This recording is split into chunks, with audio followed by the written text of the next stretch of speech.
ഒരു 1.25 ലക്ഷം രൂപ ശമ്പളം തന്നാ വരുമോ നമ്മുടെ ബോബി ചെമ്മണ്ണൂർ ഇന്റർനാഷണൽ ഗ്രൂപ്പിലേക്ക്? ഇപ്പോ 1.25 2 ലക്ഷം ആയാലും ഒന്നും കുഴപ്പമില്ല കേട്ടോ. എപ്പോഴും വെൽക്കം. നമുക്ക് ഇതുപോലത്തെ ആൾക്കാരെയാണ് ചില സ്ഥാനങ്ങളിലൊക്കെ വെക്കാൻ ആവശ്യം. Hi mister Manikandan, happy Onam sir. എന്നെ സാറിന് വിളിക്കണ്ട ബോച്ച്. നിങ്ങള് ഗവൺമെന്റ് ഓഫീസറാണ്, പോലീസാണ്. അവസാനം ഞാൻ സാറിന് വിളിക്കും, നിങ്ങൾ ബോച്ചെന്ന് വിളിക്കും.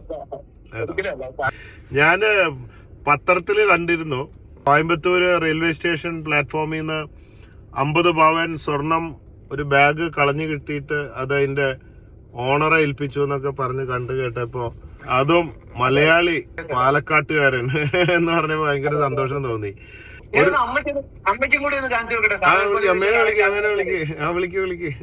സാധാരണ വേഷത്തിലാണ്. അതൊക്കെ എന്നാലും എന്നേലും നല്ല വേഷമായിരിക്കും. അമ്മ നമസ്കാരം. ബോച്ചയാണ്, അറിയോ? ഓക്കെ. അമ്മ ഭാഗ്യവാനാണ്. ഇത്രയും നല്ലൊരു സത്യസന്ധനായ മോനെ കിട്ടി. ഇത്രയും നല്ല സത്യസന്ധനായ ഒരു മോനെ കിട്ടാൻ കാരണം ഇത്രയും നല്ലൊരു അമ്മയുള്ളത് കൊണ്ടാണ്. രണ്ടുപേരും ഭയങ്കര ഭാഗ്യമുള്ളവരാണ്. ഇപ്പൊ എത്ര വർഷമായി സർവീസില്? 11 വർഷമായി സാർ. ഒരു 1.25 ലക്ഷം രൂപ ശമ്പളം തന്നാ വരുമോ നമ്മുടെ ബോബി ചെമ്മണ്ണൂർ ഇന്റർനാഷണൽ ഗ്രൂപ്പിലേക്ക്?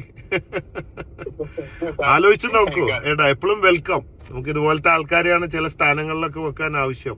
അതിപ്പോ 1.25 2 ലക്ഷം ആയാലും ഒന്നും കുഴപ്പമില്ല. ഇനി അതല്ല, റിട്ടയർ ചെയ്യുമ്പോഴോ ഇടയ്ക്ക് 5 വർഷമോ 10 വർഷമൊക്കെ ലീവ് എടുത്തിട്ടോ എപ്പോഴേലും തോന്നിയ ഇതാണ് എന്റെ നമ്പർ. Any time welcome. എല്ലാ സൗകര്യവും വിത്ത് കാറ് ഫെസിലിറ്റി എല്ലാം. നീ എന്റെ കൂടെ കൂടിക്കോ, സെക്രട്ടറിയോ PA what ever it is. സാറിന് ഞാൻ ഒരുപാട് പേപ്പറിൽ സാമൂഹ്യ സേവനം ഒരുപാട് നല്ല കാര്യങ്ങൾ ചെയ്യുന്ന വ്യക്തിയാണ് സാറ്. എനിക്ക് ഒരുപാട് ഇഷ്ടം തന്നെയാണ്. ഞാനത് പെട്ടെന്ന് സാറ് വിട്ടപ്പോ ഞാൻ സത്യം എനിക്ക് സൗണ്ട് കേട്ടപ്പോ മനസ്സിലായി സാറ് തന്നെയാണോ എനിക്കൊരു കളിയാക്കാൻ ആരെങ്കിലും വിളിക്കണോ എന്നൊക്കെ ഞാൻ വിചാരിച്ചു. അയ്യോ, കളിയാക്കേ. ഇത്രയും വലിയ കർമ്മം ആര് ചെയ്യാൻ? ആർക്കും അർഹതയില്ല കളിയാക്കാൻ. എന്താ ചെയ്യുന്നത്? സാധാരണ പണിയാണ് സാർ, സാധാരണ വർക്കുകളാണ്. പാവപ്പെട്ട കുടുംബം. പാവപ്പെട്ടല്ല, വലിയ റിച്ചാണ്. ഈ കർമ്മം കൊണ്ട് റിച്ചായല്ലോ. ബാക്കിയൊക്കെ പൈസയിൽ എന്തിരിക്കുന്നു, അതൊക്കെ രണ്ടാമത്തെ കാര്യല്ലേ. പക്ഷെ സ്വർണം കളഞ്ഞു കിട്ടി. ഇത് മാത്രമല്ല, മുമ്പും കളഞ്ഞു കിട്ടിയിട്ട് 8 പവൻ കൊടുത്തായിട്ട് ഞാൻ വായിച്ചിരുന്നു.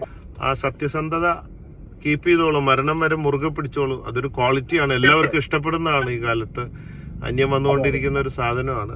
Okay dear, love you. Thank you sir.